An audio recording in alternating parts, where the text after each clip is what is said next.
Hi, welcome everyone, and a very good morning to you all. It's a good evening to wherever you're listening from.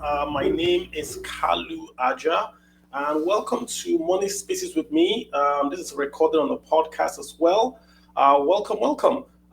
Today we are talking about real estate, specifically investing in real estate in Lagos, Nigeria, or should we say Nigeria as a whole. On this space, we try to talk money, the economy, investing, and we always try to relate it to you, right? So, how does this topic relate to your personal budget? How can you take advantage of the opportunities that are out there in terms of real estate? So, as usual, what I like to do is just to give you like maybe a 10 minute or 5 minute intro. I've got the guys from AM Realty here with me. I want to use them as a technical partners in this space. So they're going to walk us through, number by number, brick by brick about this, how I can juice up my real estate holdings if I was going to get into it, right? But let me just start off by just giving, should we say, maybe the intro, why we're doing this and why I think this is important, right?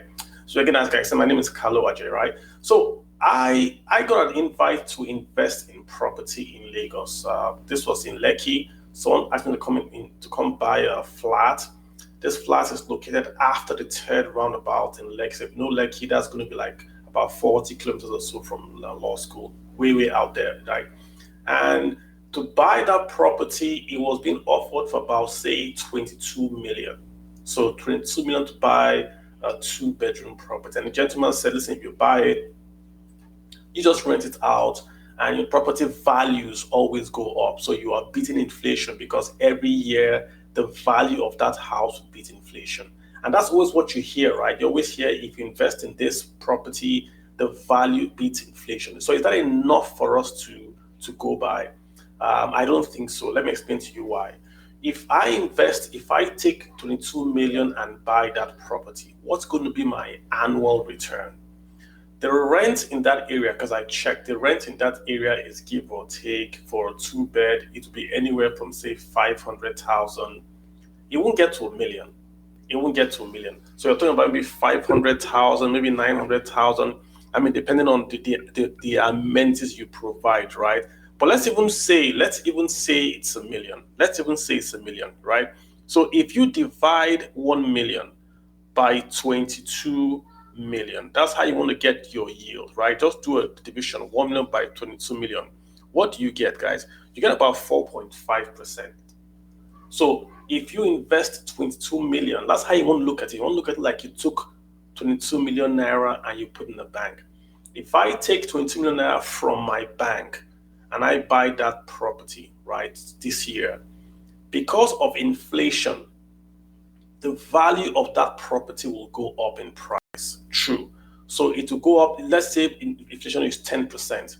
So every year the value of the property will go up. I get that, right? The problem is that the yield, what I will get back from that property, is going to be less than 5%. Less than 5%, guys.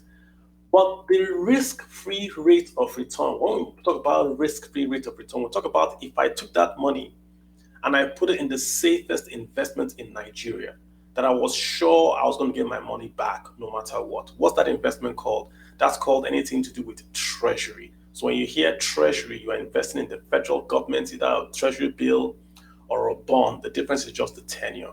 So if I bought a treasury, let's say a treasury note for 1 year, for 365 days, right now, that note is going to pay me about 13%. So if I give my money to the federal government of Nigeria, they will give me 13% after 1 year. And that's what we call the risk-free rate in Nigeria. That means anybody that you want to invest money with in Nigeria, they have to give you above 13%. 13% is your hurdle rate. So if I bought that property, the asset price will go up, but my yield is going to be 5%. I still have to pay tenement rate. I still have to pay for if something breaks. I still have to manage that property. But if I invest in risk-free rate in return with the federal government, I get 13%. You see why this real estate thing is not really that, quote unquote. You have to really check the numbers out. because the yield on that property is not enough. The value could be $1 billion, but if I want 10,000 naira, I can't sell one room, right? Because I only have a house. I can't sell one room. What can I do with a property that's worth $1 billion if I can't get any equity from it? Equity means I can go to the bank and say, I want to take money from this property and I want to use it like a loan. It's difficult for me because I have to get C of O, I have to do the deed of assignment, all that kind of stuff. Lots of it costs me a lot. So I started to ask around, and I met the guys from EM Realty, right? And they say they have a way that we can juice this up, right? So it meaning that, listen, we could still invest in property, but I could get a better return. They do this stuff called long lease, short lease. I'm going to let them talk about it in detail, right? How I can get a better return. So my problem is I want to do real estate because of inflation, but I want to get a higher yield. And I think I'm going to ask this guy really questions. Let's talk about numbers, and then let's see if we can get a better deal from them, guys. So, guys, if you guys can hear me, AM Realty, I've got Olumide. Let me see. You guys can unmute. I have got Olumide. Is that you? Hey, Oladayo. Sorry about that, bro. Yay. So Ola, hi. You heard my intro, right? You heard my intro. You heard my problem. I want to invest in a property in Lagos. The property cost me 22 million. If I do the rental yield on that property, that's about 4.5, or let's call it 5%. But risk-free rate in Nigeria is 13%. Let's not even talk about inflation. Let's just talk about the yield alone. If I put that money with the federal government risk-free, I get 13%. If I bought that house, I get 4%. What can I do? I mean, let's start with just introduce your company, yourself. Then let's just talk about the questions, if you may, right? Go for it, sir. All right. I think first let me introduce myself. I'm Dayo Adeyemi. I handle finance and growth for AM Realty. It's a pleasure to be here. Thank you very much, Harvey, for inviting us.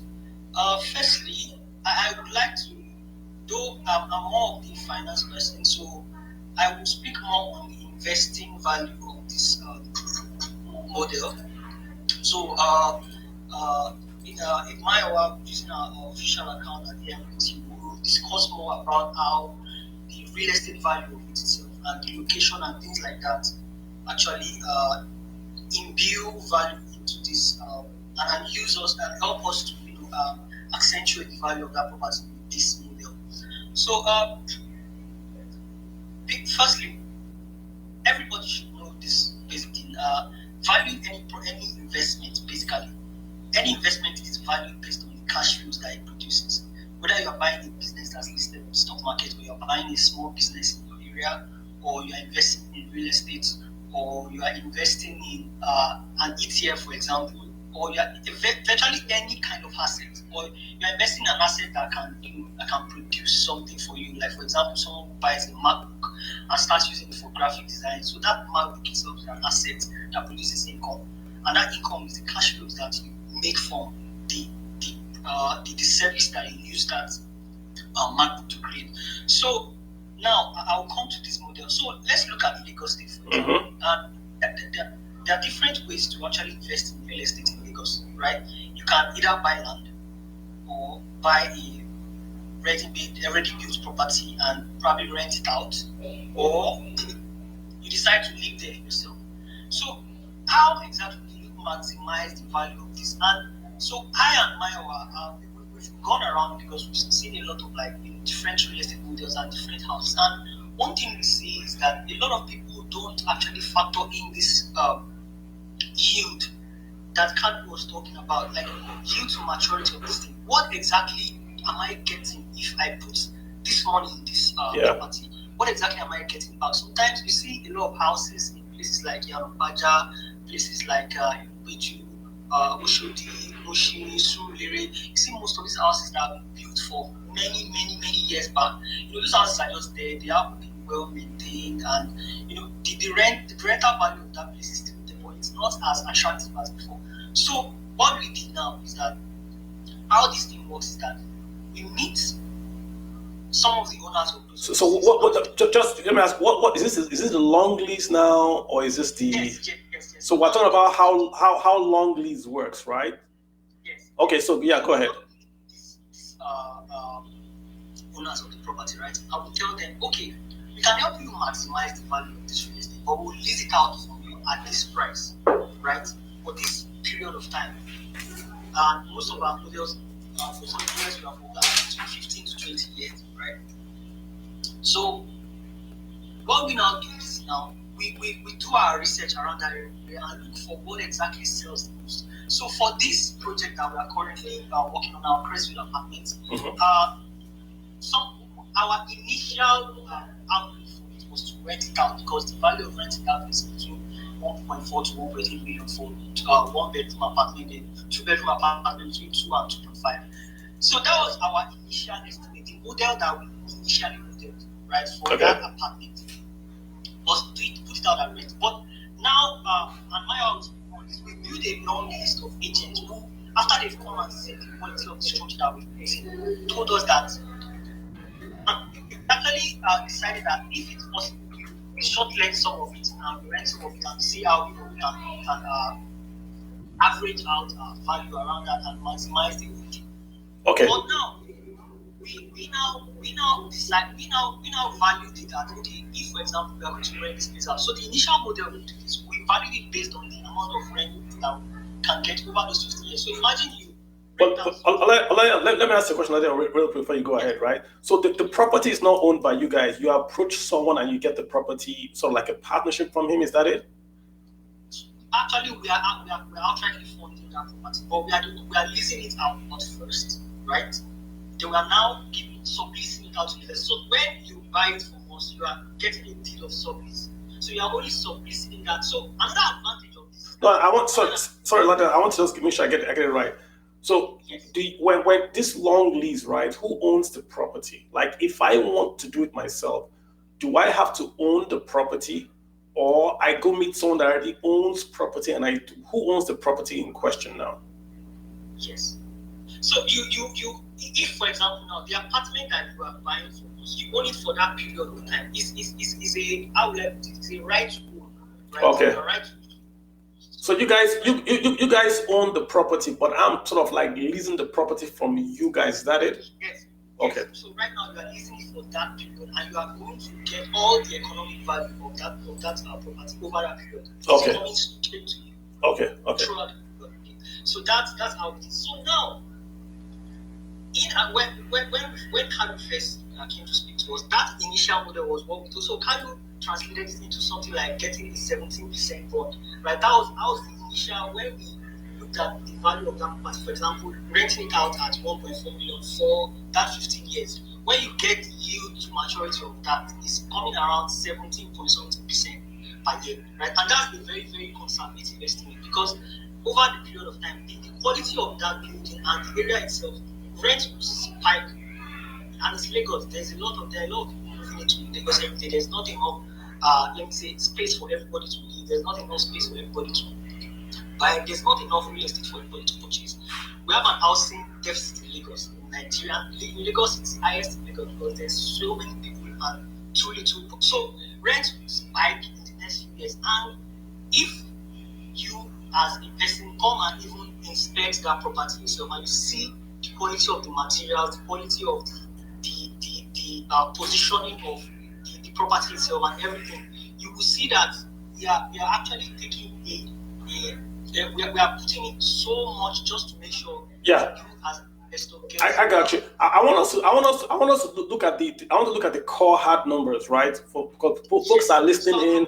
Let's get the model, let's get the numbers, then that way we can folks can follow. So first of all, you guys own the building, so I am sort of going to participate in the rental yield of the building you own, right?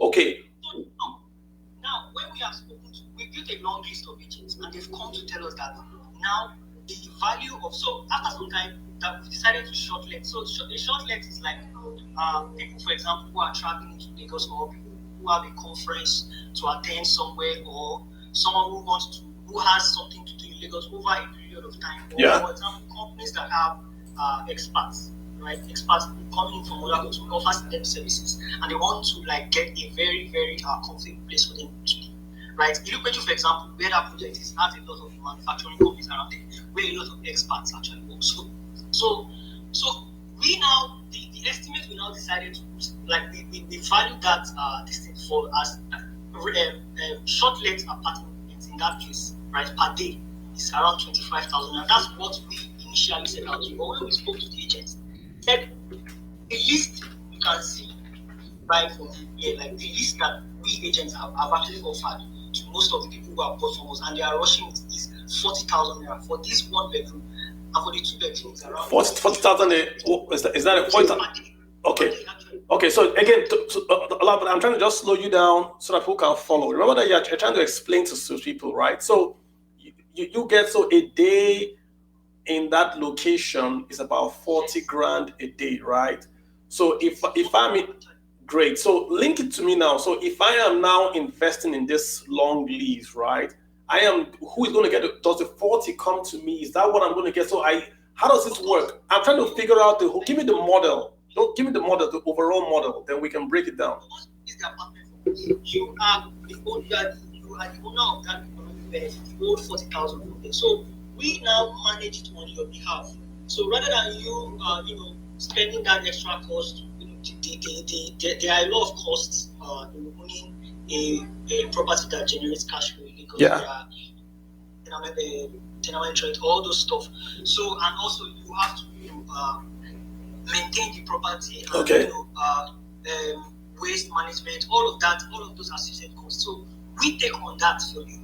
So you will now pay us a specific percentage of that, and we are just charging about 10% of that amount. So now,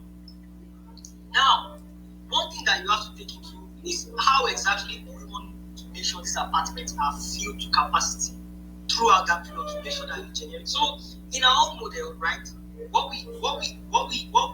our conservative estimate was that we will ensure that that place is filled for 12 days in a month over the year. So on average, every month for 12 days, it is filled up. Okay. And from what we have already seen from on ground now, because we are already in touch with a lot of prop tech companies, and also we're already speaking to some of these manufacturing companies, and some of these companies that would actually get spaces. So on what we have on ground now is that between this December period, January and February, those periods are peak period for short lets in Lagos. Okay. Like,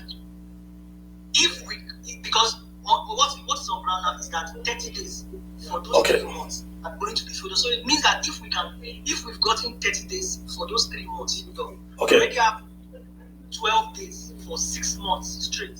Okay, look. So that is the revenue guaranteed for 6 months at 12 days capacity. Okay, hold on. So let me just reset, right? So we're talking about trying to juice up real estate returns in Lagos, and more or less, I'm hearing you talk about like an Airbnb model. This more like an Airbnb model, right?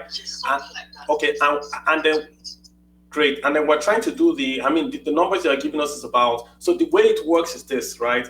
If I invest in this long lease, right, I don't own the property, but I'm getting the yield. So I don't have to go. You own the property itself, right? So this is it.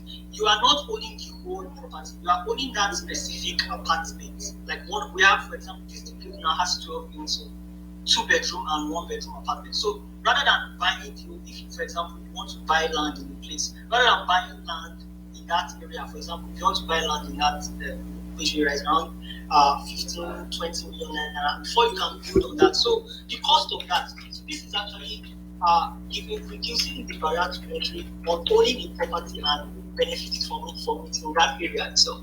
So it creates this easy pathway for even people who can afford to put down, say 40, 50, 60 million naira at once to buy an Gotcha.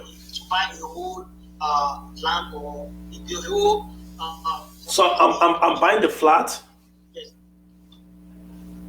Yes. Okay, gotcha. So I'm buying the flat. Okay, gotcha. But yes, you're just buying the flat. Who maintains it? Who maintains it? Who maintains the? So you maintain it from that revenue, but we do that. Okay. We take that detail. So we will just remit your own revenue for you. That's it. So we are even going to be giving out monthly and quarterly reports of how your investment performed over that period, and breakdown of your revenue, how much you make and how much we are putting out from.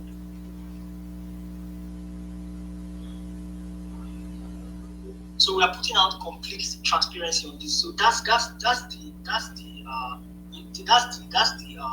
value. So imagine now at 25,000 naira per day for 12 days. Now calculate that for a whole year. I'm sorry, 25,000 naira per day for 12 days in a month, right?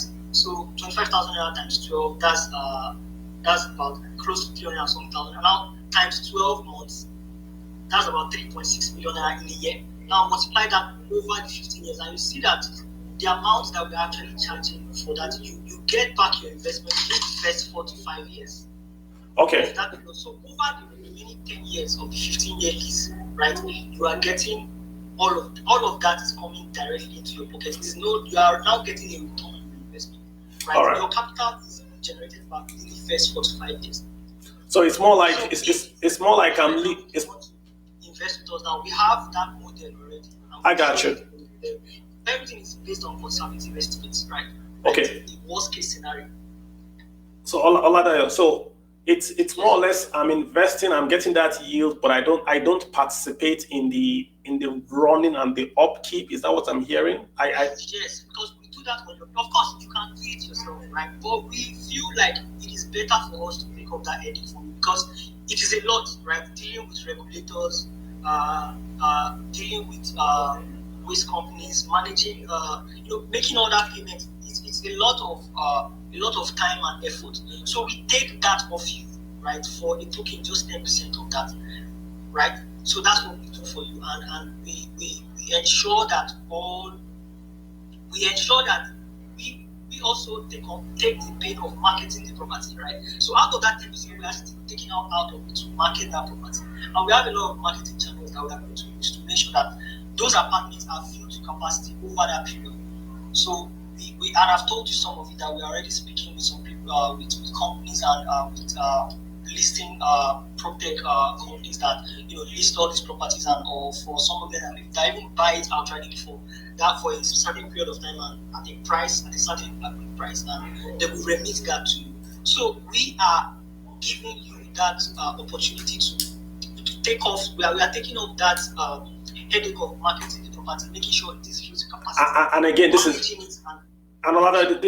is my property, right? So if I do this with you guys, I own this property. This is mine, but I get the high yield, but you guys maintain it for me and all that. So so this would work for me if I don't live in Nigeria, or if I don't live in Lagos and I was in Abuja, then this is something that is good for me.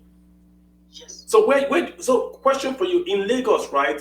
Is it everywhere that can get this yield? I mean, where is going to be the sweet spot? Should I go to Lekki, or should I go to say Mushin? I'm just being. I think my office is more of the real estate experts. Okay, let's get my way in. I will tell you actually that this place is more of a centralized location. If you go to where the property itself is in a prime area of the location, and which is because we have a lot of commuting between the island and there. So it is exactly 15 minutes from the island. That's from Third Milan Bridge that used to link the island. It's also 20 minutes from Ikeja. So it is in a central location where the value that emanates from the island and the value that emanates from Ikeja being central, let me say, economic hub on the mainland. Gotcha.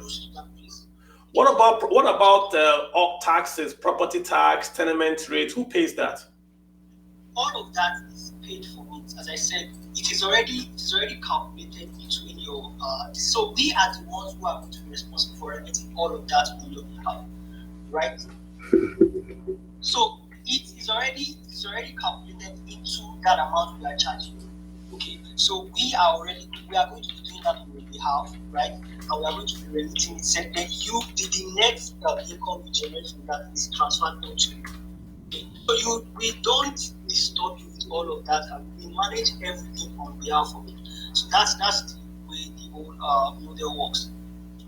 Okay, so can we get Mario? I want to talk more about in terms of general property, and I have a few guys I want to ask a question. And let me just see if you guys have a question. I've got Oluwaseyi, style 9277222H. Oluwaseyi, did you have a quick question for him? Not at the moment, sir. Thank you. All right, what about Shola? Shola, you good? So, Olabode, can we get Muyiwa? I wanted to ask Muyiwa a few questions about just Lagos real estate, where I can do this, because apart from doing it with you guys, how just to also understand this whole the Lagos yield model for real estate. So, if anyone is Muyiwa there? Can I speak to him then?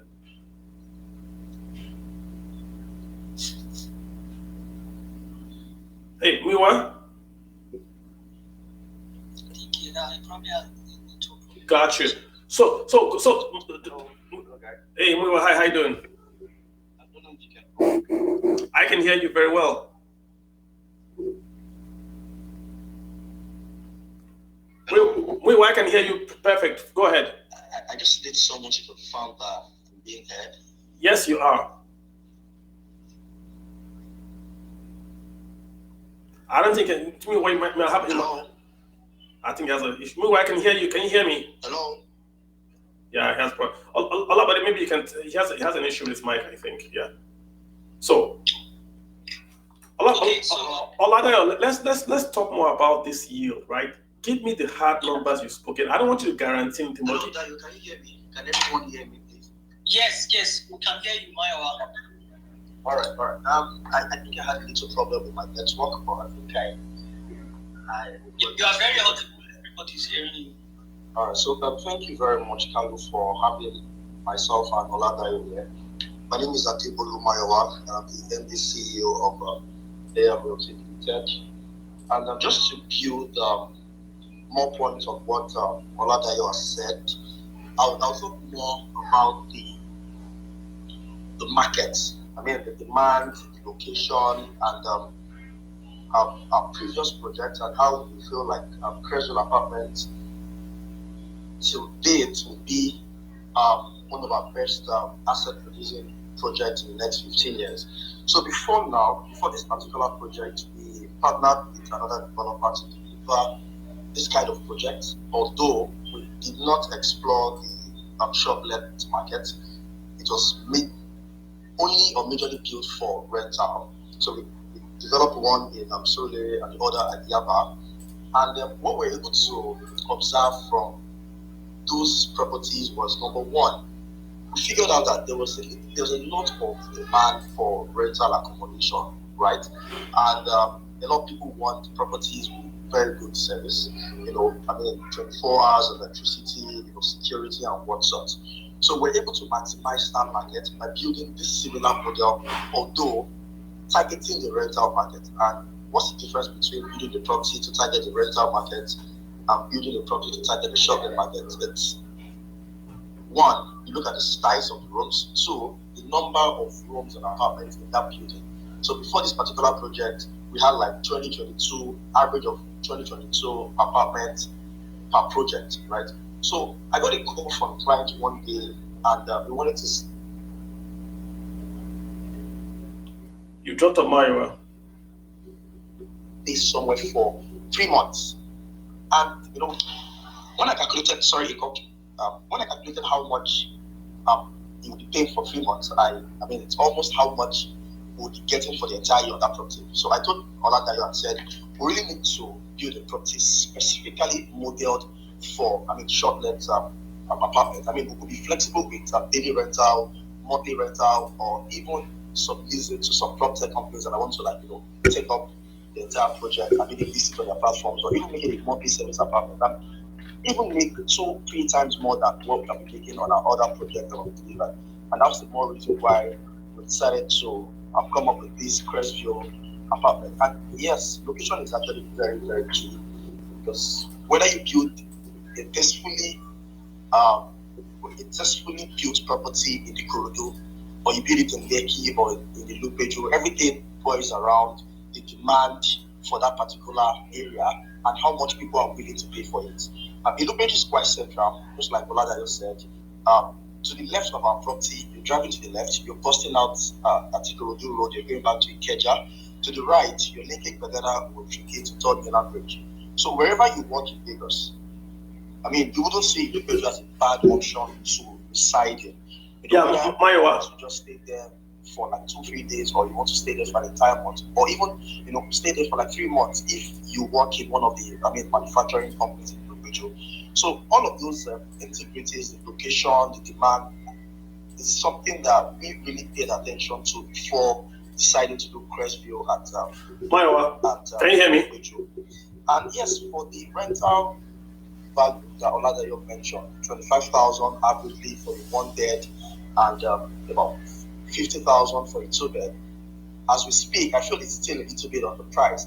Looking at the quality of finishing that we want to do, we could maybe share. You can send the DM so that you can see the level of development right now. We are really developing that project to compete with whichever short-let apartments you will see on the mainland.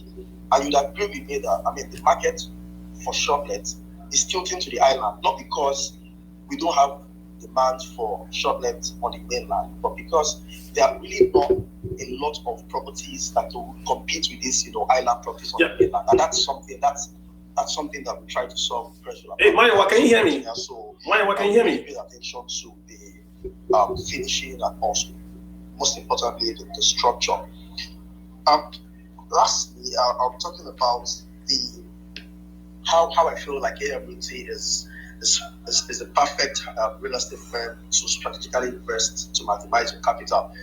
I would address that. Hey guys, I think you dropped off. Let me see. Hey, Oladayo, are you still here? Yes, Carlo, I'm still. Great. I think he couldn't hear me. I think he dropped off. I'm just going to add him back. I'm trying to get more of the model. I'm trying to really I want us to talk more about the macro side, the modeling, the locations, the numbers, right? People are listening, and I want people to get a sense of how this would work for them. If they're not going to go through even AM Realty, if they don't do this on their own, right? Is Lekki a good place? Can this work in Kaduna? Can this work in Jos? That's really what I want us to, if we could touch on that, that would really help a lot of people. There are going to be a lot of questions that are going to come. You guys are going to have the chance to, people are going to ask you questions, but I want to just maybe talk to people that are listening. How does this work? How do I model this out? If I have 50 million naira, is this a better deal for me to go buy property and rent it out and make rental income? Or do I just build it with the intent that I'm going to do short let? Right? That's really what I want us to. If we can talk on the nitty-gritty, most people here just have the money and are worried about inflation. It's 20%. We're looking at where we can drop our money. So if you guys could speak to that, I would love it. All right, I'll do that right now. So I think someone wants to ask a question, if possible. That is, I am Oluwa. Oluwa, do you want to say something real quick? No, I am Sakalu. Good evening. I wanted him to finish before asking my question, so I would wait on him to finish. All right, go ahead. Thanks. Okay, so pertaining to what Carl is saying now, before you make, I'll first talk about, before you make a decision to actually invest in property, you look at the factors that determine the value of that property now. So if before you say you want to put out a building out for rent or for short let, you look at one, is there an economy around that place, right? So what exactly is that? Look at when you are going through Uzumba Mbadiwe Road, for example, down through Lekki Ekpe and all of that, you see the kind of businesses that are around those places, right? You see the kind of shops, malls, you see all those things. Now, go down to somewhere like, let's say down to around, how will I put it, Isheri, all those sites. Now, look at the kind of businesses or the kind of, so now if you look at a place where there are bigger, larger, businesses, medium-sized to large businesses, compared to where there are small and medium businesses, you can start thinking of, okay, there are people that will be working here, right? There are people, there's a kind of salary that they are going to pay these kinds of people, right? There's a kind of, let me say, an expectation of standard of living that those people want for themselves. So you can't take that kind of money to go and buy a property in say down closer to Ogun State, for example. I can't remember the name of that place. It's closer to Ogun State, it's around Lagos, Badon. So you can't take out to go and buy in those places and say you want to shortlet, right? You won't really sell it. Of course, even if you invest so much in furnishing that place and putting all that, you won't see people because one, it's not close to where the real economic entities that produce that surplus value that had those, millions and billions of dollars to the economy of Lagos. You need to situate a property that's closer to those places so you can actually. So this shortlet, right? It works in the urban, like the core urban areas in Lagos, and Ilupeju is one of them. Lekki is also one. If you go to Lekki, for example, there are a lot of shortlet apartments, Airbnbs around the Lekki area because it will be easier for you to take out, say, 50, 75,000 naira and stay in a place for like 2-3 days, rather than taking, 5 million and renting that same place for a whole year. You understand? That's the reason why those places have that high demand for shortlets, because people want to, have the feel of, experiencing that for some time. Someone who lives in, say, Ekpe, for example, want to like enjoy time with his family during their vacation, or when he or she is on leave. They take them to somewhere around Lekki, or take them to somewhere around those areas, those high-blue areas, right? Okay. And pay for that kind of place for a whole weekend, right? Okay, so Lada, it's more or less you are saying like in Lagos now, this shortlist is mostly for the quote unquote higher income. What on Lekki here? Okay. Urban areas where those companies are, right? Where these listed companies are, the Dangotes, the MTNs, where they are, their employees. Some of their employees also, rather than staying very, very, very close to the, for example, the very financially savvy ones, rather than staying very, very close to, some of them will stay around Surulere, Bagada, Ilupeju, where else? Even Palm Grove, Nipan, or the other side, what the other Bagada, Obaniko, Bagada, Ilupeju, yeah. Yes, so those areas, right? So rather than renting a place in Lekki or something, there are people who work in those places who can afford it, but would rather stay in those other like closer areas of the mainland that have that close proximity to the island. Okay. So that's the reason why these places.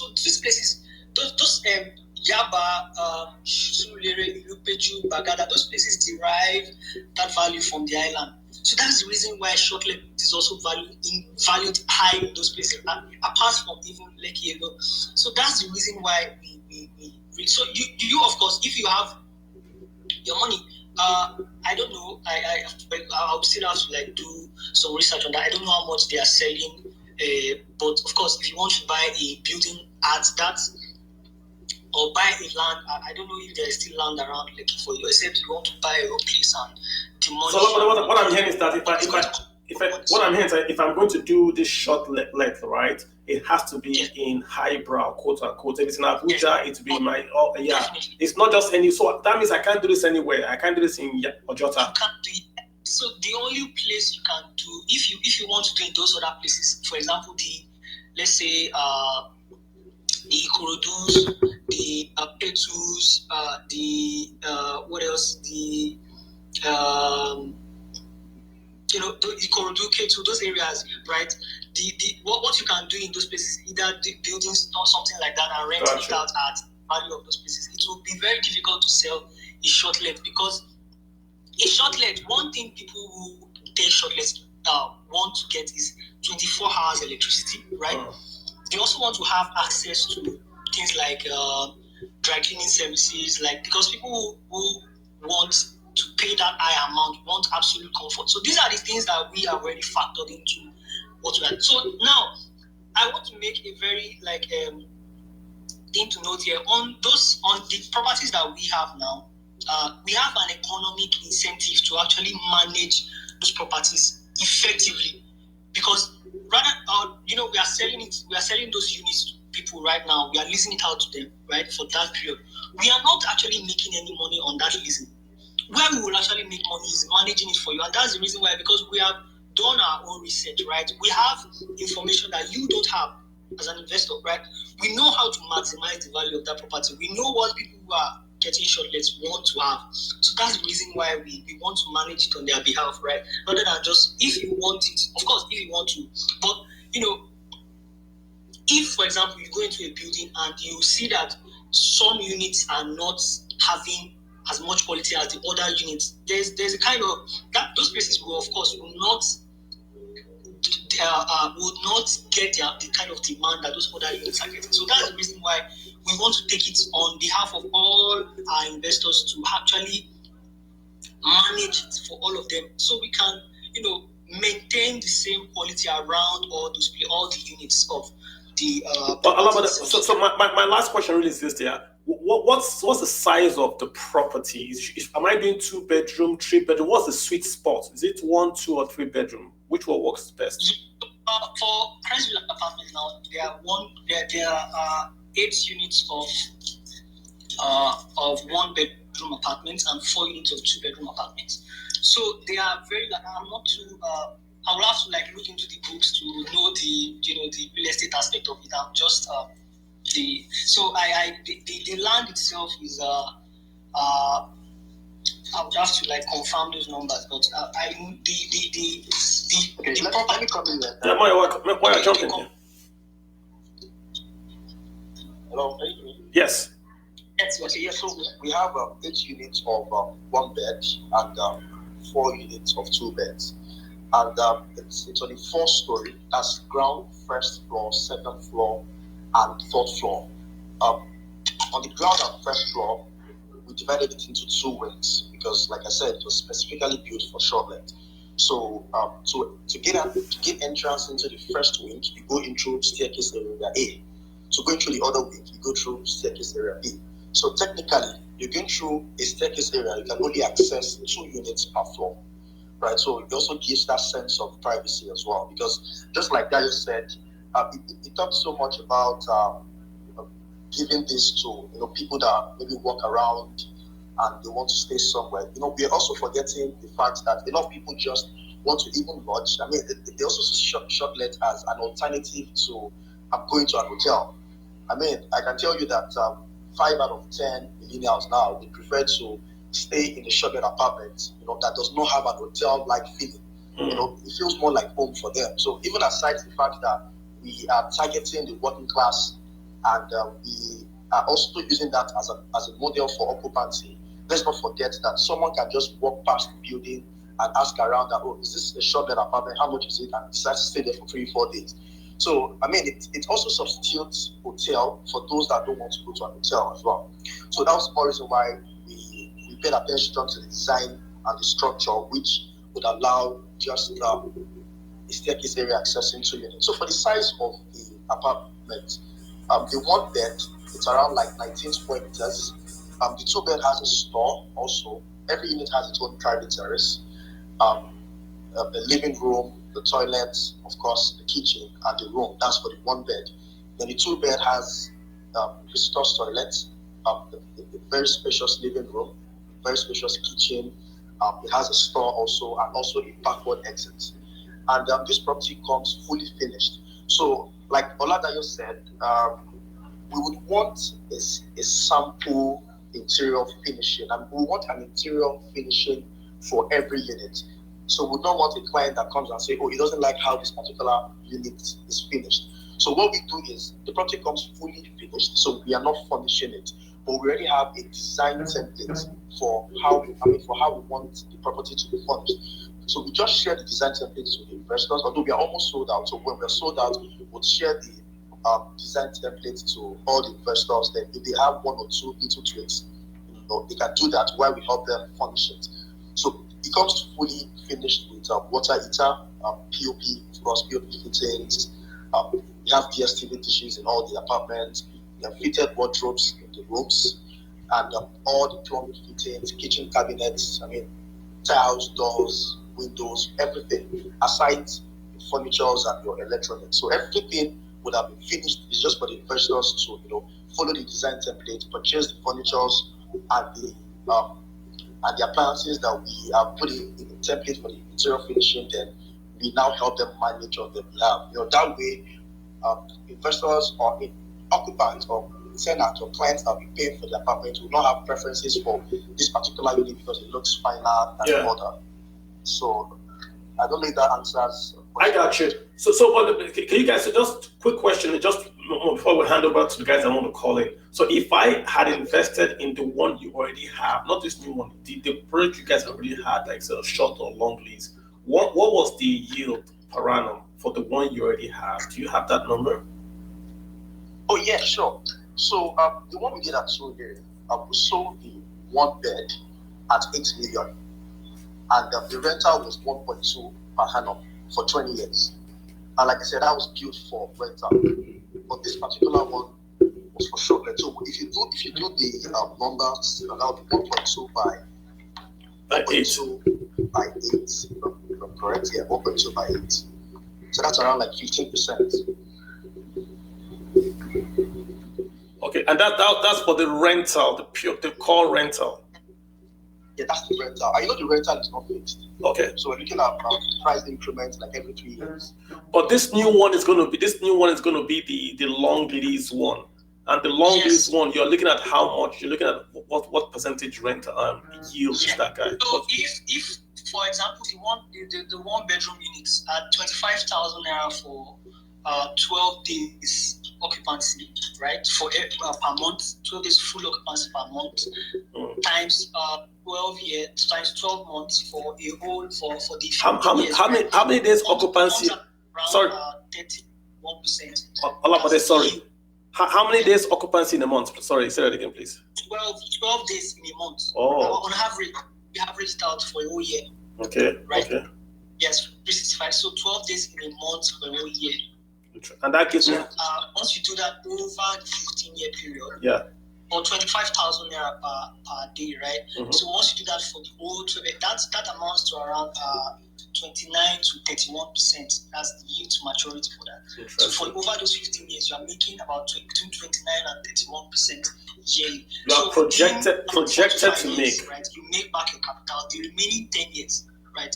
You just enjoy the economic benefits. Okay. Let me say something before I continue. So the result of the analysis that I gave, like you said, is on the conservative approach, right?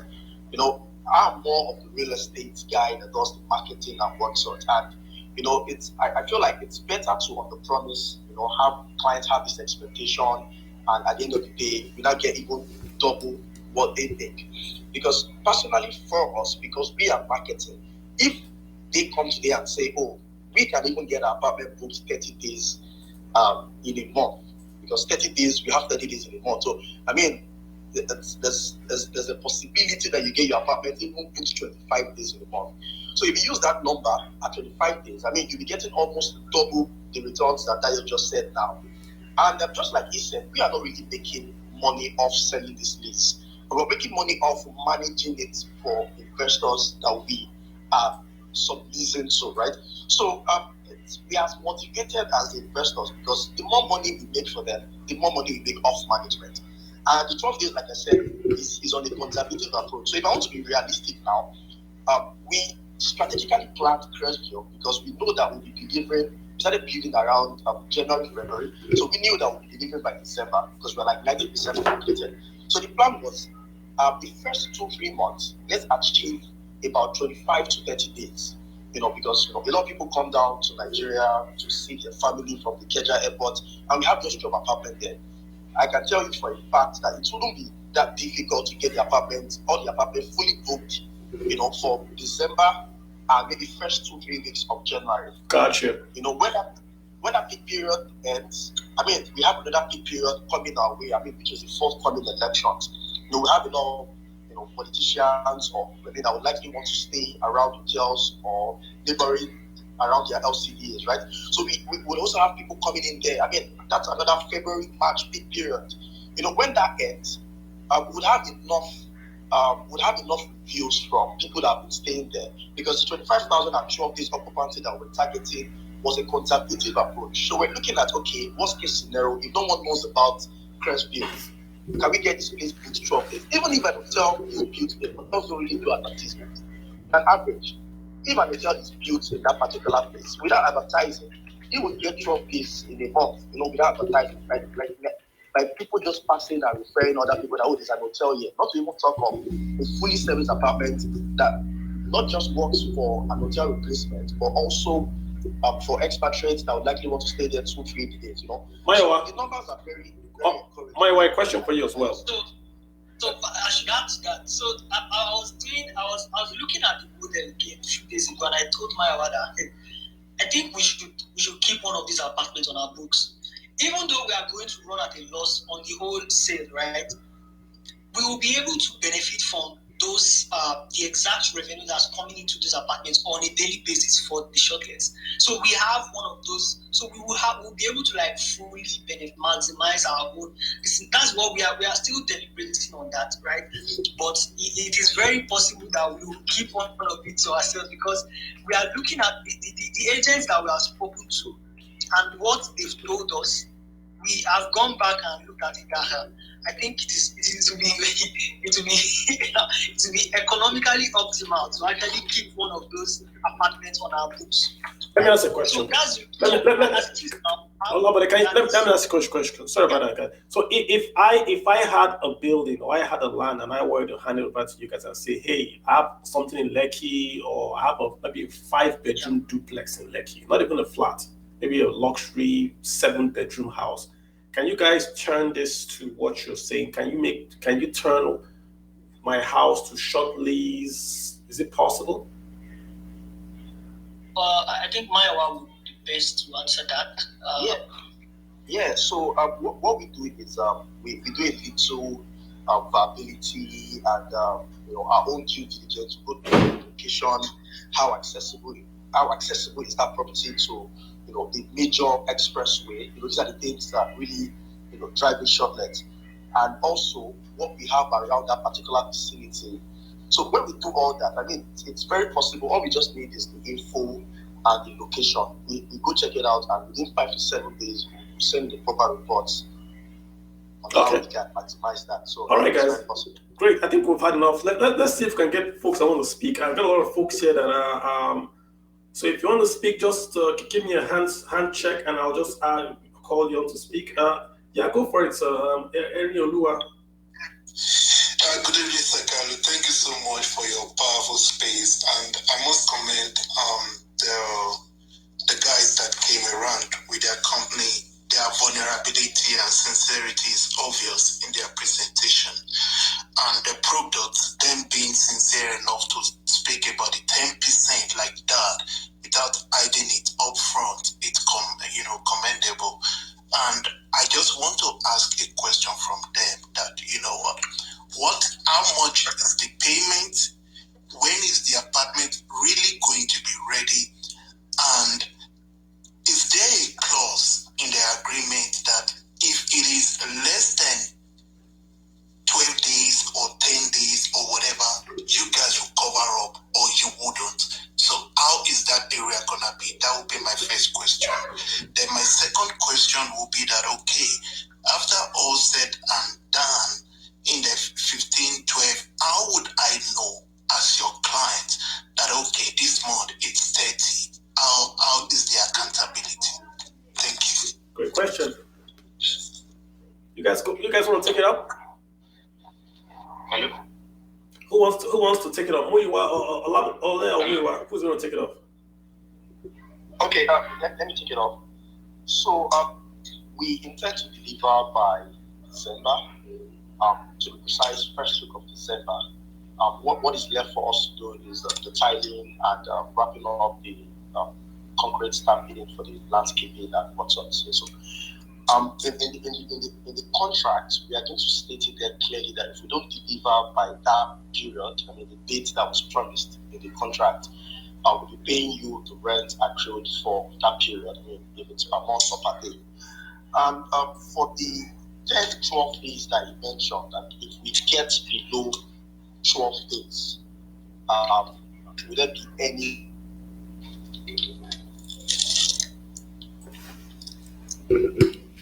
Go ahead. So I would answer this question by saying, what if it gets you 30 days? What are you going to do? Just like Oladayo said, put a 12 days average to return. Why? Because we fully know that we'll have some days where we have 30 days, 25 days. And we would not say, oh, because we already promised 12 days, take your 12 days and we keep the remaining 13 days. No. Right? So we intensify. There are a lot of marketing platforms that we use to market our properties. I mean, just like you said, we're using Instagram ads, we're running Instagram ads almost every day, not every day.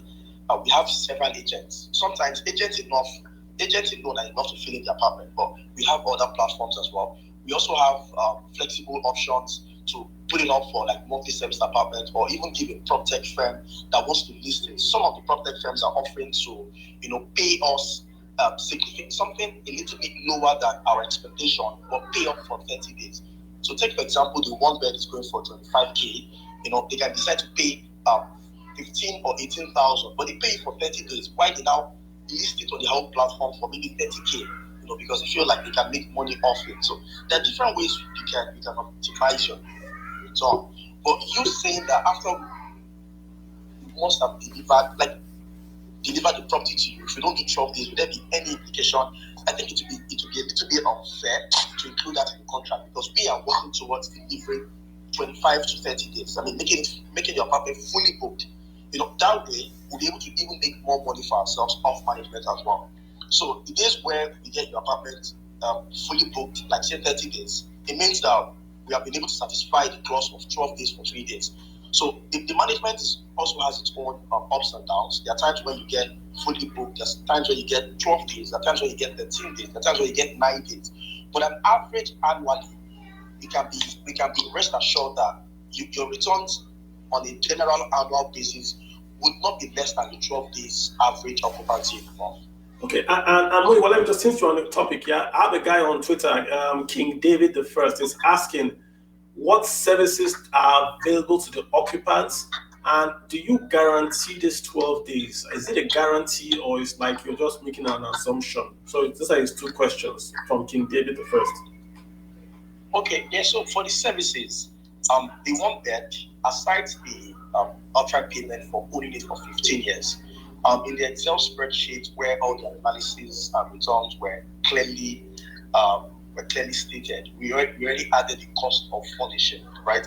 So what we intend to do is, aside the furnishing, every unit will have its own inverter. I mean, of course, this would be on the client's, the cost implication will be on the client, right? So the entire furnishing at sites buying the property would be around, like, say, between 2 to 2.5 million. And between this 2 to 2.5 million would cover not just the interior furnishing, but also getting an inverter that powers all the lighting points, and also getting a standby generator. Because if everyone contributes that money, I mean, of course, there'll be accountability. So we'll be sending you a list of items. I mean, the cost of the furniture, the cost of the TV. You can also do your own findings to confirm these prices as well. Then when we're done, they install your inverter. This is the cost of the inverter. Then we go to gen. This is the cost of the gen. So at the end of the day, the client will be the one to, provide what we need to help them manage the property. So aside buying the property is already fully finished. So they just, provide the funds to make it fully furnished. Then we help them. So we provided that funds.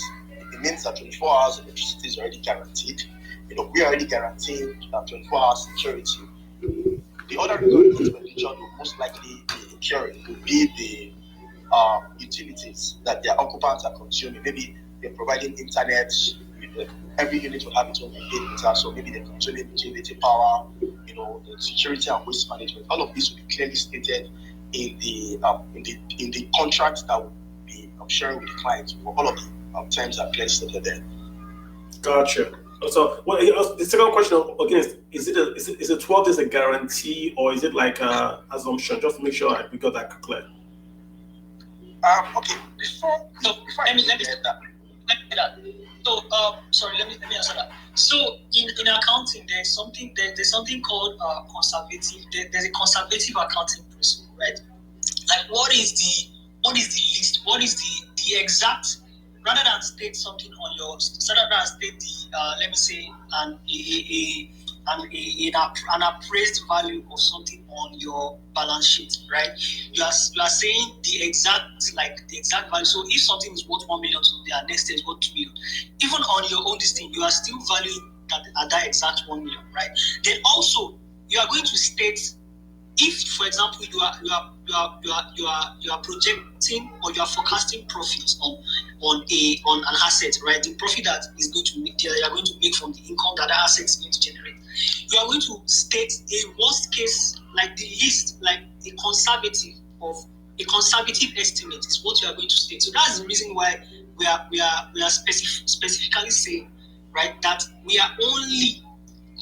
this is a conservative estimate. In the question area now, I just saw, I think this guy is probably an agent. He says, don't get your things mixed up. There's a 2-bedroom shortlet in Ojo 2-bedroom for 70,000 naira. So imagine 70,000 naira per day, Ojo 2-bedroom. Now imagine Ilupeju, right? Okay. Imagine Ilupeju, compare that to. So that's just what I want us to get. Okay, so I think he's listening. Completely conservative. All right, super. Thanks, guys. So if you want to ask a question, I've got your speakers. One who wants to add. So speaker, just add Kule Phillips.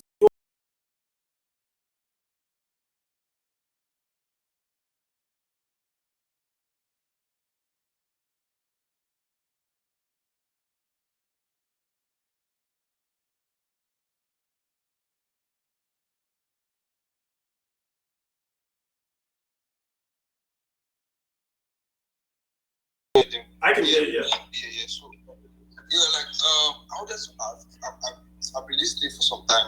Before I ask my question, kudos to AM Realty. Like what you guys are doing is nice.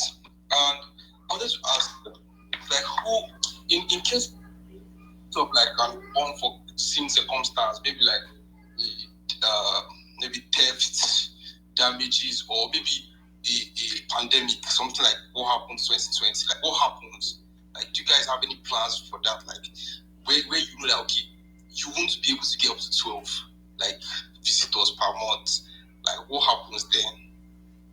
Like, something, like something I just mentioned. Like, so you guys have any plans for that? Anti-fragility of our. I mean, he's asking what are your risk factors? I mean, are there acts of God in there? Is there a risk that the business will not perform? Who bears it? I think maybe you can speak on that. Yeah. Yes. So I will speak on the theft aspect because that's like more of a security thing. I think we have a contract with a security firm to secure not just the building itself but the surrounding area. Gotcha. So that's that. Maya will explain. Maybe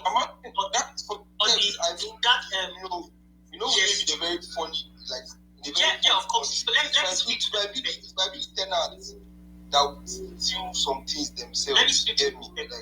Yeah, let me speak to that effect. So of course, let me speak to that effect. The other one that you talked about. Sure. So this demand, this data we got itself, right, was that in 2020 in Nigeria during the peak of COVID, right, there was a very, very, very high demand. It was that period during COVID that the demand for shortlet spiked. Why? Because a lot of people, for example, who were in that were stuck in Nigeria, or for example, that we are meant to actually go up, or people who are working remotely, a lot of remote workers, right? Tech workers, let me say tech design, all of those kind of people, right? They were looking for highly, and the value of most of these rental apartments does not speak to the quality of the buildings themselves. So they were looking for things that could actually match their taste and their income. So even if COVID or a pandemic happens, that's the worst case scenario, right? A pandemic happens that nobody can move. Yes. There will still be economic going on, right? So that's the reason. So that period, shortlet itself spiked in Lagos. There was a 263% increase over that period in shortlets from 2019. So I think Maiwa will be able to expand more on that priority aspect of it. So that's thank you. Okay. So before we started developing properties, we were agents for 3 years, and being an agent, you have this direct access to clients. Getting someone to pay 25,000 naira to stay in an apartment now is as easy as telling your friend to post on his WhatsApp status. and somebody gets it. Yeah, I'm with you. It dropped off. Okay, so we decided to do 12 apartments. With that 12 apartments, at least we know for a fact that based on my experience as an agent and the quality of what we want to do, I mean, in addition to the location, 12 days is very conservative. Just like someone said in that comment session, that 45,000 for a 2-bed and 25,000 for a 1-bed is still very underpriced. I've heard that like 3, 4, 5 times. I've heard that like 3, 4, 5 times. And because of that, I still did not act on that to increase the return to 40,000 for 1-bed and 70,000 for 2-bed. Why? Because we are very conservative, and sometimes I would prefer to under promise, based on our experience in the real estate space. We know there are times when we would have scenarios where people might even come out for like 5, 6, 7, sometimes a month. But when you've gotten 3, 4, 5, 6 months at 80% bookings, times like that, when we send an email, even you yourself as an investor, you would understand that this is a period that might happen in like once in a year, or even once in 5 years. If we have to be very honest, looking at how it has been happening. When last time we had like a major pandemic when we all had to stay in our houses. After the 2020 pandemic, I'm not sure we have had any of that. So if we're using just that 1 in 2 years occurrence to judge or to assess rather an investment, especially real estate, that's one of like the safest. I feel like we have so many pros to the cons on our model and also on our location. And for the security, maybe when you come for the inspection, you would see better. So what we want to do is the property is very close to the street gate, and the street has a gate, right? So it's like 1 minute walkable distance to the street. And we know how you know how secure the Lubitri is. On the day of our launch, we'll have some security agents that will also come and speak, because we plan to do like an open house ceremony. We're handing over all the units to the investor before we eventually launch. So everyone would witness the atmosphere by themselves. That okay, we have security agencies that will be patrolling, this our property amongst others around the Lubitri. Not just that, we're going to have a security gatehouse and a security guy at the entrance of the gate for anyone that wants to drive in. And also 1 minute walkable distance to the property, would have another security from Crestville Apartments staying at that entrance of the street. So anyone coming in to Adventure, they don't have where to park. That entire street from the gate to the property will be colonized, because in that entire community there are like 2, 3 old houses, and they don't even have like cars going in. It's more like a close.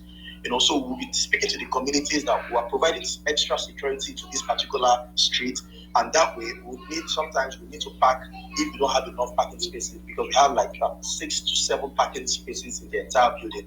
But right outside the property, we can still have like 6 cars parked, and that's the more reason why we installed a CCTV camera just at the security post. So anyone coming in and wants to ensure that this property, maybe his car is well secured, as they're entering into the premises, would connect their CCTV to their gadget phone, whether they're using an Android or an iPhone, so they can see what's happening outside the premises. Through the security cameras that we already have, because when you come, you'll see the security cameras. They're already installed as we speak. We have not just put in the cameras, but you can see the positions of the circuits of the CCTV cameras. So, because at the end of the day, whatever worries that you're going to have, I feel like we even have more than it, because the more money you make, the more cash flow for us as well. So it's more like a win-win for the investor and also with the developers that will be managing the properties. Okay, let them just ask, like your clients, like now, if someone books one of your short-let apartments, is those clients, are they going to be paying for like caution fee? I just want to know, like, because like most short-let apartments now, if you book, you pay. Sorry, I think your deposits. Your clients, will they be paying for caution fee? Fundable deposit, yes. Caution fee, yes, of course. Or of course. Okay. And the only time that fund they're going to be booking online, right? So they're going to be booking online. So when they book online and they make their payments, they also make the caution fee and with the payment. So we take 24 hours before we refund the deposit. We don't refund it immediately. So for that 24 hours, sometimes they can steal something that would not tell in 3-4 hours, So we'd have to wait, confirm all the gadgets, everything, confirm everything is working perfectly before we now refund the deposit. And that's the more reason why for anyone that books, we have their data. So they don't just walk in into the property. They would have filled the form. They would have their email, their phone number. Okay. So if our venture would need to reach out to them, if there's a need to, we'll do that. So that's wonderful, Muyiwa. Thanks for clarifying that, because my friend Anwole Chikru on Twitter is asking who is liable for theft or property damages. You want to answer that real quick? Because Anwole is still owing me a goat. So just if you want to answer that real quick. Okay, so the only for property theft, these are some of the risks that would be like if they steal my TV in my own flat that you can. Who's going to pay? Yeah, they can't. They'll possibly not at least fly to the fence, but yeah, there's a possibility that happens. Uh-huh. And I've not. In my because I currently manage some short-term apartments, although we did develop it for clients, and that's like the extreme. That's like the extreme case. I'm not. What if they just damage it? What if they damage it? Something blew up. Maybe the microwave will blew up. Maybe high current or what something. Or someone detaching a TV that has been installed to steal it. I mean, I feel like if we have provided security and that happens, we would be liable for that. Because that was done under our own management. So something as what if the water heater blows up? Who is responsible? Will I pay? Is there homeowners insurance? What about that? So if the microwave blows up, for example, okay, let me give an example of what we plan to do. So for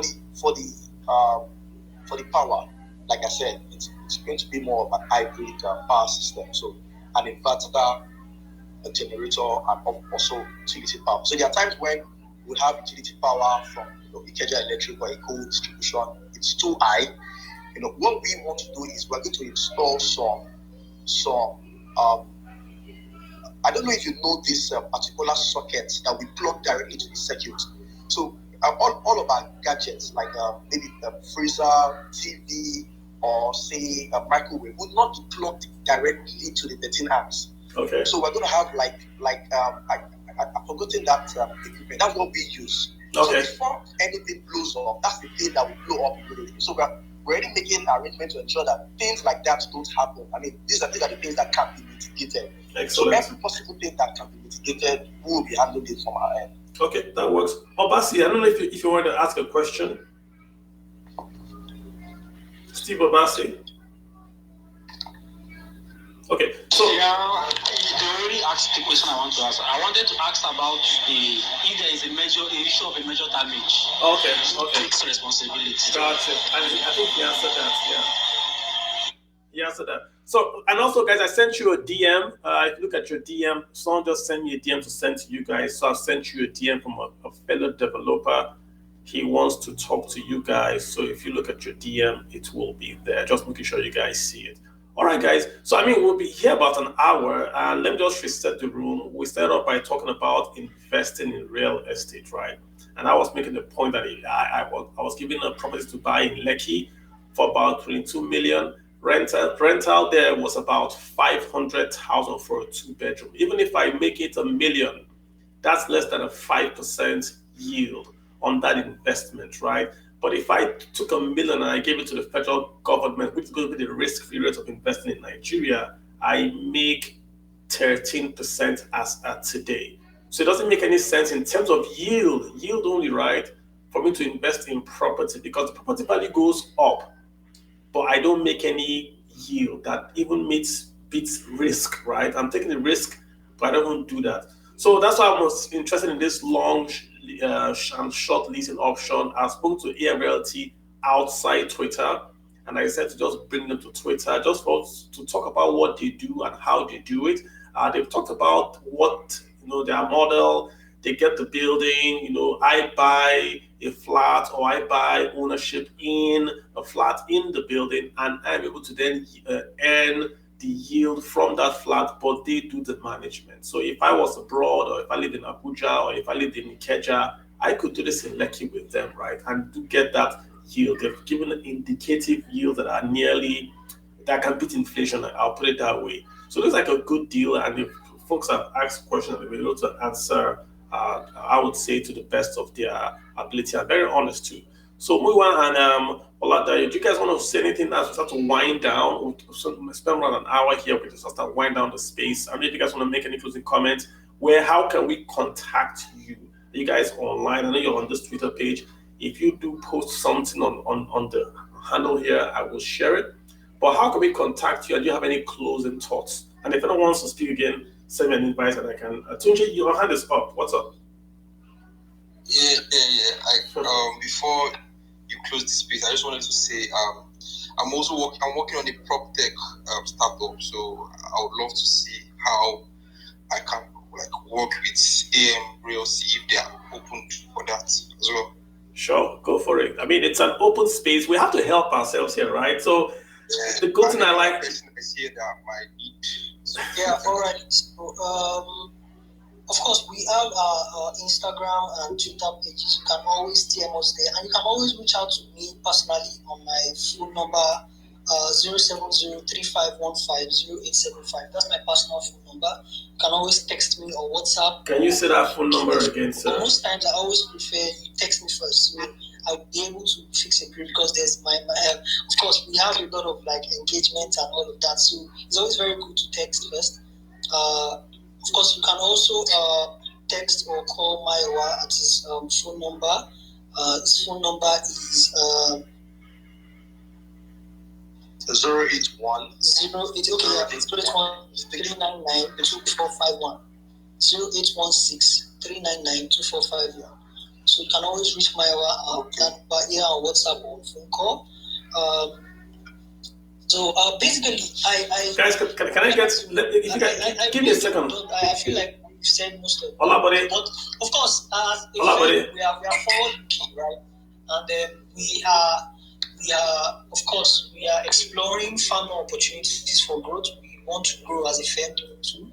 So of course, we have one of our plans is to actually, on the long run, right? In the long run, become a real estate investment trust. Because looking at this, we've seen a lot of properties in this state where they just haven't maximizing the value of those properties, and we have sources for financing. I do not think our financing is much of a problem for us in the long run. So, of course, we also have that plan to set up an advisory and research firm, just by the side as one of our subsidiaries, to just go out and do more research in Lagos, go outside and find more of these opportunities that we can take advantage of in the long run.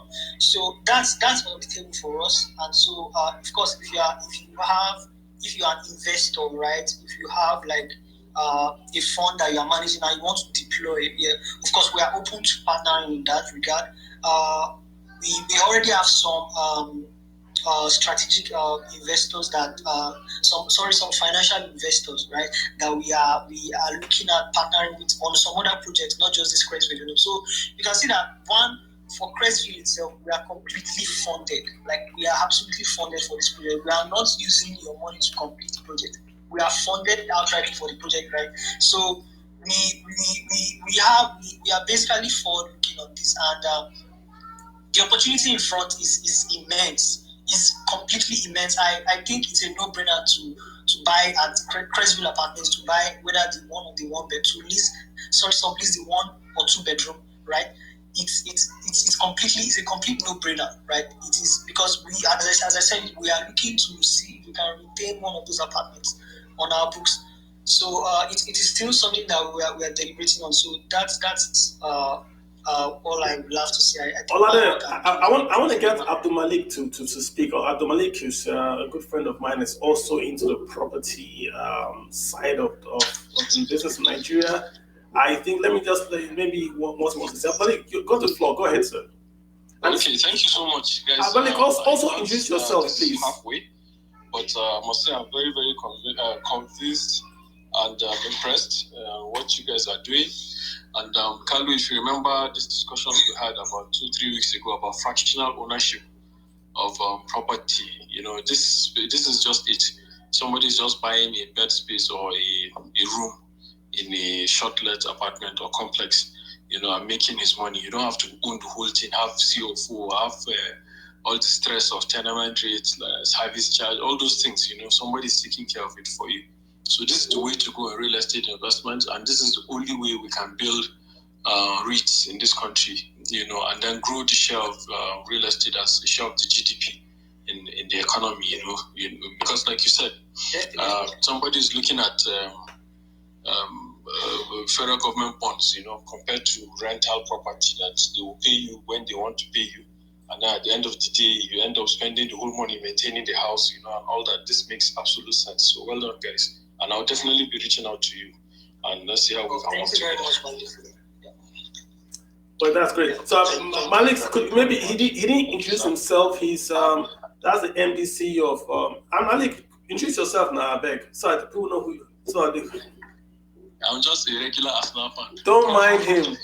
Don't mind him. I won't expose him. But I'm the MD of Modern Shelter Systems and Services Limited, Abuja. We have a lot of real estate in Abuja. We do the whole gamut from affordable housing to luxury housing, and then we're now taking on student housing with something in the region of 800 bed spaces around Biz and Nile, around the same model that you guys are using. We sell bed spaces to investors, manage the property for them, and they get their returns.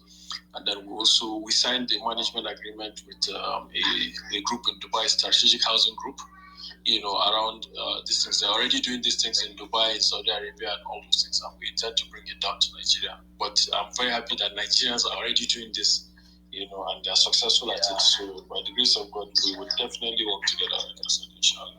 Thank you. Thank you very much. Thank you so much. Appreciate that. Let me get Ben. I've got Ben Diaspora. He wants to speak. Go ahead, Ben. All right. Mine is good afternoon. Good afternoon, gentlemen. My name is Ike. I greet Carlo for this place. But my question is, it seems with the short time I'm here, nobody addressed these investors, those people taking out lease spaces. Who are they? Are they employed in Nigeria or they are employed abroad? Are they doing businesses from the home by remote, by the generators and internet connections they have? Are they government people? Because it's important to have a good idea of who are these people letting these spaces, buying these units. It may not cover what you plan for the space for today, but generally when people write, I always look to that side. The reason is that most people we discuss with are people who are already assuming that these clients are available, on the ground, ready to pick up these things. Immediately you set it up. So I'm sorry if it goes outside your... I'm not sure I get your question, sir. I'm so sorry. Could you... No, the people buying it up, the clients, okay. Everybody's talking from the how do I separate it? Those building up the business. Gotcha. I'm not talking about those picking up the services you are offering. Oh, okay. Yeah, those picking it up, your customer base. So you're asking who is buying? You're talking about the buyers now. Yeah, those people. Who are your buyers? In your topic, yeah, but I didn't hear anybody speaking to them. I'm just curious. Why do you want to know who the buyers are? I'm just curious. Not the people building and leasing. I get you. I get the question. But just out of curiosity, why do you want to know the buyers? Just curiosity. No, I don't want to know them. I want to know what their group is. Oh. Because I always have this economic sense. If somebody says putting money in this thing, the first thing is where will the customers come from? Gotcha. I hear you. So wait, what do you want to? It's nothing personal about No, them. I hear you, sir. You're right. It's just that when I have a younger brother running a clinic in Nigeria, and my question is always, why would you set up a clinic without buying that place? And we could not understand why I'm asking it. I have an experience when you are doing well in business, your landlord comes to jack up your rates and you already carry mini payment with you. Yeah. So I always want to know, right, okay, where are these people coming from that you are borrowing this money to put in this business? Interesting. Well, I mean, it's up to you. Do you want to answer that? Who are your customers? And also, can you send me a DM with your phone number? Let me respond to someone on Twitter. But go ahead and answer, please. All right, I will do that. No, not you, sir. I'm talking to Muiwa should send me his phone number, but Muiwa is going to try to answer you now. Muiwa, go ahead. Oh, all right. Thank you. Let me get off your phone. Thank you so much. I appreciate you calling, sir. You guys want to take that? Or you want to pass? Do you guys? He wants to know who is the demographic of the folks buying into these leases. Who is the demographic? I think that's what he's trying to figure out. Okay. Can you guys hear me? Also trying to get. Actually, I don't know if you can hear me. I can hear you, but I think he's curious to know the demographics. Who are the kind of investors that buy into this project or stay in your homes? I think that's what he's trying to figure out. Okay, I didn't get. All right. So let me. Of course, because of this because of privacy and this reason, we would not like to disclose too much information about our investors to on a public forum like this, but it is spread out between, of course, people who can afford to do it, and of course, it is even very open to even let me say people who work, virtually anyone who works a 9 to 5, or people who have money to deploy, or virtually anyone who can afford to put down 7, 8, 9, 10 million naira a year in just 1 year to buy a property can, and we spread the payments for this. So of course we make it easier to acquire this. The payments are spread.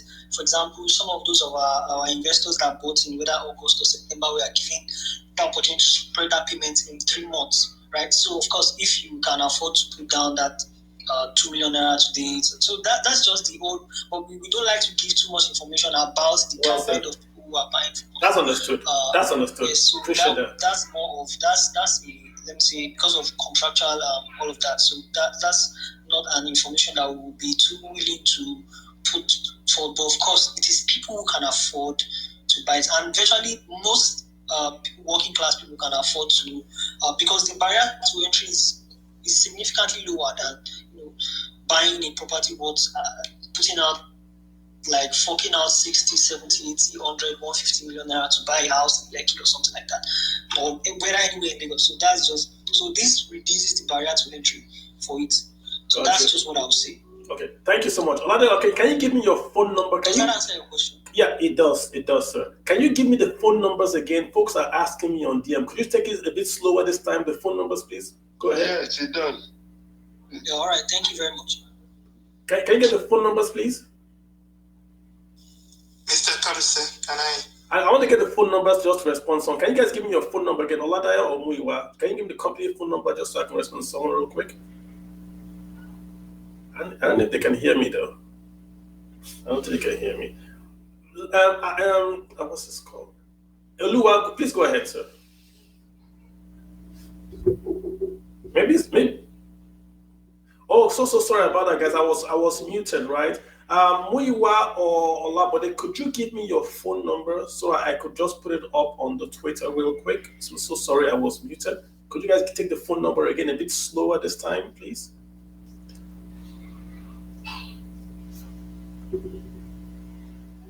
Oluwa, you had a comment. Please go ahead, sir. Okay, yes. I needed to say this, Mr. Kalu. Thank you so much for the privilege. I think the very, very modest, and it needed to be said, just like Mr.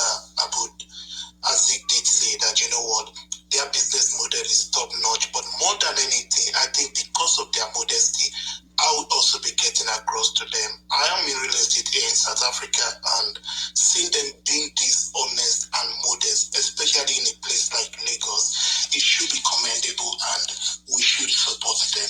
I just needed to say that. Thank you. All right, thank you. I think that they will appreciate you saying that. Muiwa or Olabode, do come offline and give me your phone number. I've got Fola Olu wanting to speak. Yeah, I already sent both our numbers to your DM. Oh, I see it now. All right, Fola. Yeah, mine first and mine was. Okay, I've got Fola Oluwahimi. I'm so sorry if I didn't say that correctly, sir, but you got the floor. Oh, thanks. Can you hear me? Yes, I can. Oh, thanks, Carlo. Great job you're doing for all the spaces you bring to us each week. Just had a quick question for this gentleman. Real great work, and it's exciting to hear what they're doing. I'm sorry, I may have missed this, but what's at the end of the 15-year lease or whatever? I mean, who owns the property? Is it mine outright at the end of the 15-year time frame? I thought I had something about that. I'm not sure if I mixed up the info, but when I pay for this at the end of a certain number of years, is it mine or does the ownership revert back to you? Thanks again. I'll use my mic. Good question. Okay. Maybe because you didn't join at the beginning, but I'll summarize in like 30 seconds. So the reason why the offer is quite affordable, compared to what you would have originally paid to own that quality of apartment in any central or in demand property in Lagos. We didn't pay for that land. We didn't pay for the land. We approached the owners of the land that had buildings that were built about maybe 50 or 100 years old, and they were only generating peanuts from that building. So what we did was we approached them. So we, as developers, don't even own the land ourselves. So we approached them and we can help you build this, but we get to own it for this period without paying you a penny for the usage of that land.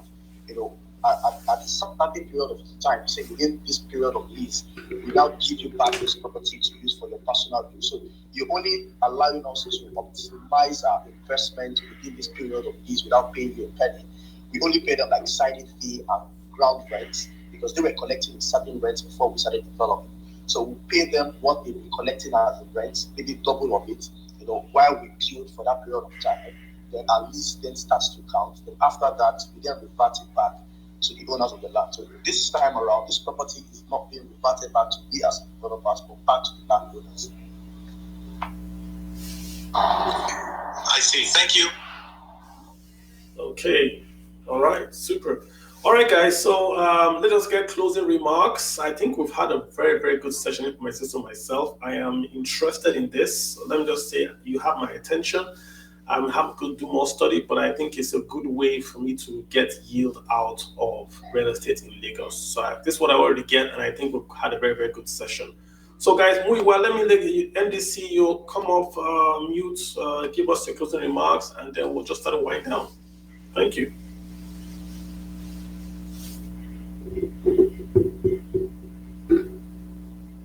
I don't think Muiwa can hear me. Yes, I can hear you. I can hear you. All right. Yeah, I can hear you. So I'll end by telling a short story, so like 30 seconds. So I was talking to a client that made some payments like 2 days ago, and she said, Mayowa, how are we sure that this money will be channeled to the property? Like that you already said, we're fully funded. But the reason why we're able to, it's like our fourth project in like 500 days. So we're doing like one project per year, and this is like our biggest so far, which we intend to maximize our return. We are really obsessed with client satisfaction. Like we are really obsessed with it, and we feel like that's the only way we can grow as a firm, to ensure that we are providing optimal value to all stakeholders involved. I mean, we as developers, the landowners, and also the investors are partnering with us for that period of peace. So this is what has kept me going personally, and also the team.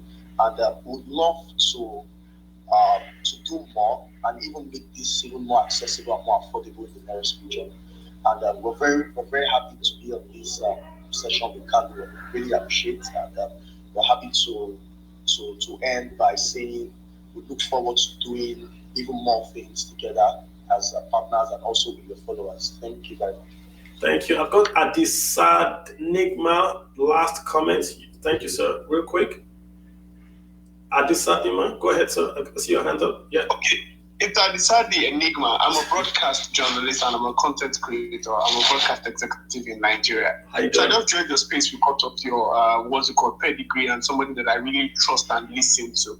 I joined late and I'm going to make it fast. Carlo, I need to speak to you, and I'm asking you just one question. It might be totally offshoot, but economically, I know it's offshoot. Please pardon me, but I need to know who you are voting for, who you are rooting for 2023 that will be beneficial economically to Nigerian citizens. GDP for GDP, corruption-wise, and the economic indices. I just like to know. I know it's a total offshoot of what you're saying, but I think I trust the judgment of an economist, and I've been following you through from Nigeria. I'm an entrepreneur. I'm not going to jump out of Nigeria like others want to. This is my place, but I need to know who to vote for economic-wise. It's a fair question, and I'll answer it, right? So, just to be clear, I am partisan. I am not on the fence. I am partisan. But my page, I want to keep my page a place where people can come to get information. If I endorse anyone now, then from now till elections, it's going to be just if I say anything, people are going to say it's because of this. So I am partisan. I have a candidate, and I want that particular candidate to win. I'm not sitting on the fence. But let me answer it this way to your question. Let me answer it specifically to you. If you have a headache, you can go to the pharmacy and you can buy Panadol and the headache goes away. If you break your arm, you go to the orthopedic hospital, they put a cast and, after a few months, it's healed. If you have a appendectomy, you go get a surgery, non-invasive or whatever. If you have, flu, so whatever ails you determines where you go to. Same way, if you have a company and your problem is organization, you've got great salesmen, but they bring in all these sales, no one follows up, no one is calling to say thank you to the clients. You want to hire a chief operations officer to organize your shop. If you have a business, you've got a great product that anyone that uses that product tells his friends, and you have good sales from word of mouth, but no one knows you. So you hire a chief marketing officer to go out and tell people about this great brand that you have, because the more people see and taste it, the more they like it. So form follows function, right? What you want to solve is because of the problems you have. In 1999, Nigeria had the problem where one part of the country felt that they had been cheated.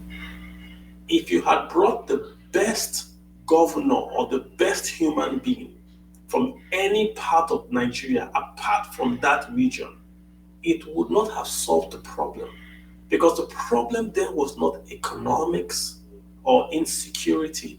It was that a part of the country felt that they had been robbed. So you had to address that issue. In 1979, Nigeria was coming off military rule. The military was handing over to the civilian government. At that point, if you had brought the best colonel, the best brigadier, and said, this guy went to Harvard, he's from the Chicago School of Business, but he's going to be your head of state, Nigerians also would not have accepted that person, because at that time, the push was for democracy. We wanted to get democratic, so we went for Shagari and equipment. Nigeria's problem today is economic. Everything you see, bandits, corruption, Boko Haram, IPOB, all these things you see, kidnapping, they are all economic. They are the children of a country that has failed to invest for his children's future. That's what you're seeing today. That you cannot take your family after 7 p.m. and drive from Lagos to Abuja. It's impossible. Matter of fact, the thieves see you, they will say you are an irresponsible man to take your own children, put them in a car, to drive from the capital city, Lagos. Let them not even go far. You go from Kaduna to Abuja, and you are kidnapped by the bandits will be very mean on you because you are irresponsible. How can you take your family and drive from Kaduna to Abuja? This is the situation we find ourselves. It's all economic. If there were jobs, no one would live in the bush with people. You have got to solve an economic problem for the next 8 years. That's it. You have to create jobs. You have to stop spending. And it's not just to do it. You have to be seen to be doing it, which means the person doing it is even more important than what he's doing. Remember what I said, if you had brought in the best president after the annulment of the MKO elections, Nigerians would not have accepted it because it was not about the best person at that time. It was about the issue of a part of the country feeling they had been cheated. Same thing with Nigeria today. Nigerians across the board now know that they promised the economy. Hence, you've got to address the economy. Every other thing, you are wasting your time. And it's not just who is doing it, but the person must be seen to be doing it. There has to be a change of tone. It's not just to say you are the best. There has to be a certain change in the tone of the country. We have to go from this, I am the big man, I am the chief, to I want to serve. There has to be that change. If you don't get it right now, I assure you Nigeria will become Russia. We're in two roads now. We can go from how Brazil was a banana republic to what Brazil is now today, which is a brick, rising country. Or we can go from where Nigeria is today to become Congo. That's what we can become. So we have an opportunity this time. It's not just to say you want to create jobs, you want to bring in FDI. The tone of the country, the personality of the next president is as important as the jobs that person is going to create. Hence, if you are voting, I say it all the time, be very deliberate. If you vote the wrong person, what you guys see today, you would wish you had it today.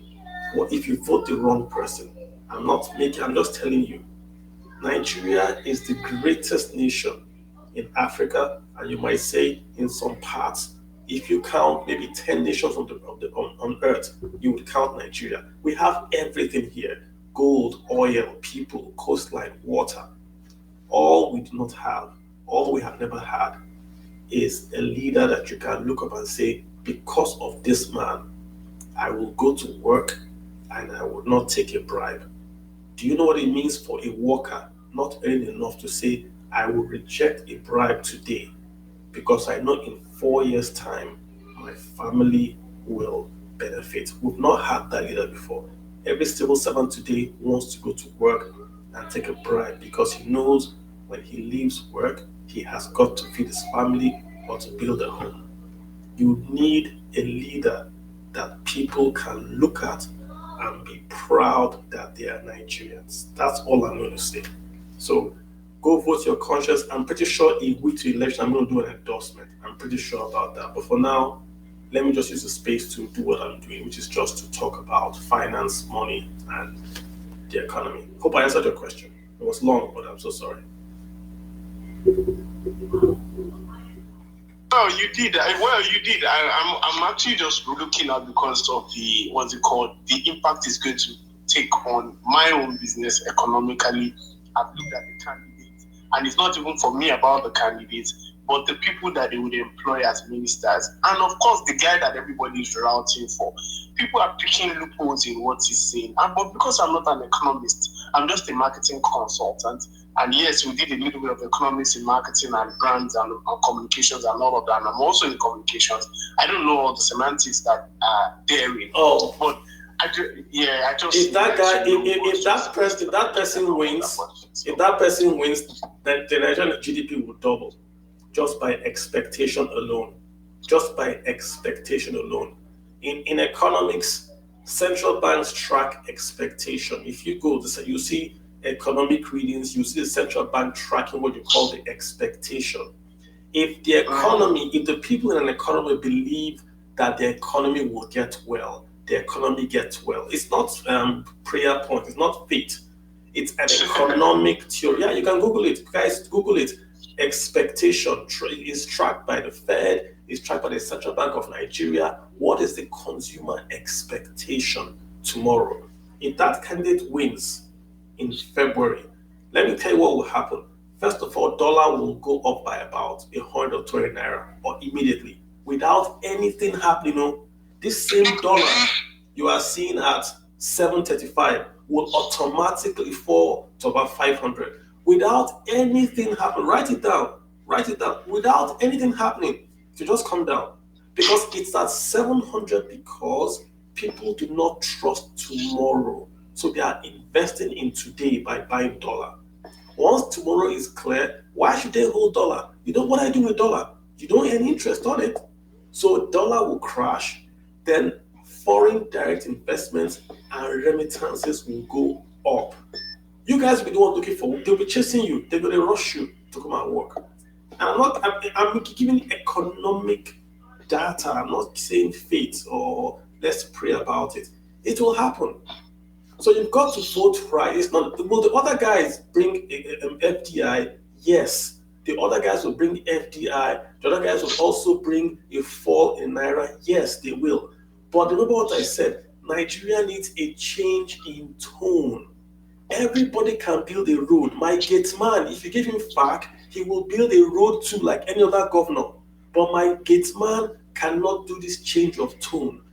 What we are celebrating today in Yaba, in what Silicon Yaba Valley, our Silicon Valley, what we are celebrating today is because those guys are doing it without the government. Without the government. Nollywood was created without the Nigerian government. The Yaba Tech, Yaba, those guys, all those guys have built what they have built without the government. Imagine if the government now went and supported them. Everything you type on Twitter, what you hear is, it won't work, it's impossible, corruption, everybody is negative. Imagine if you took away that negativity and then someone went and told the guys, look at Ajaokuta, it's just there wasting. Someone goes there and says, I'm going to turn Ajaokuta into an SME village. 30,000 rooms. It's got power, it's got railways. If you are a youth, we'll give you 2 million naira. We'll put high-speed broadband, Starlink internet. Go there, 2 years, don't pay rent, create something. The government will invest 20% in whatever you create. 2 million, do you know what that will do to the economy? You need hope. You need tone. People are leaving Nigeria to go to the US. I have lived in the US. There is no difference. Here, you must pay your bills. Nigerians can say, I beg. In America, you must pay your bills. What are people coming here to do? Because there's no hope in Nigeria. Reverse the hope. There was a time in Nigeria people were leaving America to come back to Nigeria to take jobs. Not far away, a decade ago. Now it's the reverse. All the youths are leaving to come to Canada. Canada is as cold as your fridge. People are coming there. So guys, get it right. 2023 is next year. Get it right. All right, guys. Muyiwa, I'm so sorry I entered your space with with politics, right? So let me just thank AM Realty, Muyiwa, and Oladayo for coming to talk to us about investing in real estate. I do appreciate you guys. I think lots of folks now know what you guys do, and I hope you guys will be available when you get more questions and comments on your DM or Instagram to explain more of what you do. I have learned a lot today. I know others have learned. So I'll leave you guys alone. Let's go enjoy our weekend and let's keep that hope alive. Thank you so much, guys. Love you guys.